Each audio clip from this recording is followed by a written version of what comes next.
여러분, 이제 집을 사고 팔 때 뒤를 조심하셔야겠습니다. 당신의 계약서 뒤에 국가의 눈과 귀 그리고 수갑이 따라붙기 때문입니다. 2월 8일 정부와 여당이 전격 합의했습니다.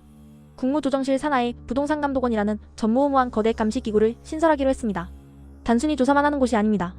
특별사법경찰권을 쥐고 합법적으로 부동산 거래를 뒤질 수 있는 무려 100명 규모의 부동산 검찰이 탄생하는 겁니다. 여기에 대통령은 한 발 더 나아갔습니다.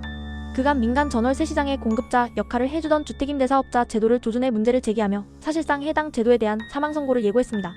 자유시장경제 국가에서 국가가 개인의 부동산 거래를 감시하고 합법적인 사업자를 조준해 범죄자 취급하는 것이 과연 정상일까요? 이 모든 일이 2월 8일 단 하루에 일어났다면 믿으시겠습니까? 오늘의 경제 이야기 시작해보겠습니다. 8일 발표된 부동산감독원의 정체는 공포 그 자체입니다. 국토부, 국세청, 경찰, 금감원까지 대한민국에서 돈과 공권력을 만지는 모든 기관이 하나로 뭉쳤습니다. 이들이 하는 일요? 표면적으로는 이상 거래와 담합 적발이라고 합니다. 하지만 실제는 다릅니다. 이들은 특별사법경찰 권한을 갖습니다.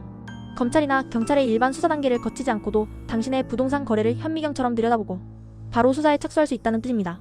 자유로운 매매가 생명인 시장에서 내가 조사 대상이 될지 모른다는 공포를 갖게 된다면 시장은 어떻게 될까요? 거래는 실종되고 오직 국가가 허락한 가격과 조건으로만 움직이는 허가제 시장으로 변할 겁니다. 부동산감독원이 채찍이라면 같은 날 대통령의 SNS는 사형집행문이었습니다. 임대용 주택을 건축했다면 몰라도 임대 사업자 등록만 하면 집을 얼마든지 사모을 수 있다는 것도 이상하다며 매입임대 제도의 폐지 가능성까지 시사했습니다. 임대용 주택을 직접 건축할 수 있는 사람이 얼마나 있을까요? 임대용 주택을 직접 건축해야만 임대를 줄 수 있게 된다면, 주택을 매입하여서는 임대를 줄 수 없다면 임대주택은 빠르게 감소할 것이고 풍기해질 것입니다. 그동안 주택을 매입하여 임대용 주택을 공급한 임대 사업자들에게는 나라와 한 가지 약속이 있었습니다. 각종 세제 혜택을 받는 대신 계약갱신 시 보증금이나 월세를 5% 이하로만 올릴 수 있었죠. 이가 시장에서는 임대주택시장의 가격 상승을 어느 정도 막는 안전판 역할을 했습니다.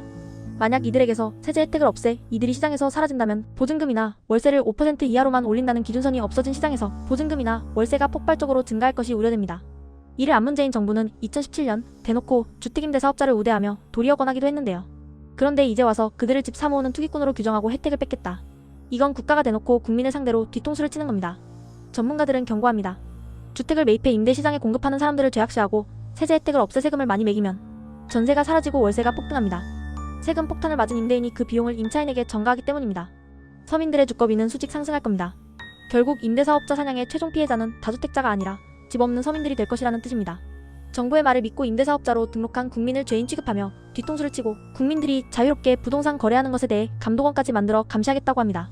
여러분, 부동산은 우리나라에서 단순한 자산이 아닙니다. 개인의 가장 큰 자산이자 살아온 삶의 축적입니다. 평생 일에 일군 집 한 채 자랑스러워해야 마땅합니다. 그런데 그런 부동산을 구매하거나 팔 때 100명의 특별사법경찰이 상주하며 당신을 의심하듯 보는 세상, 여러분은 동의하십니까? 정부의 칼날이 당신의 집 대문 앞까지 와 있습니다. 깨어있지 않으면 당신의 집은 자산이 아니라 감옥이 될 수 있습니다. 저희는 매일같이 휘몰아치는 규제와 정책 속에서 여러분이 재산을 지킬 수 있도록 유용한 경제 뉴스를 찾아 매일같이 전달하겠습니다. 지금 바로 구독과 알림 설정을 누르십시오. 대한민국 경제의 모든 뉴스를 꿰뚫어보는 채널 33이 오늘의 경제 이야기로 여러분과 함께하겠습니다. 오늘의 경제 이야기 여기서 마칩니다. 감사합니다.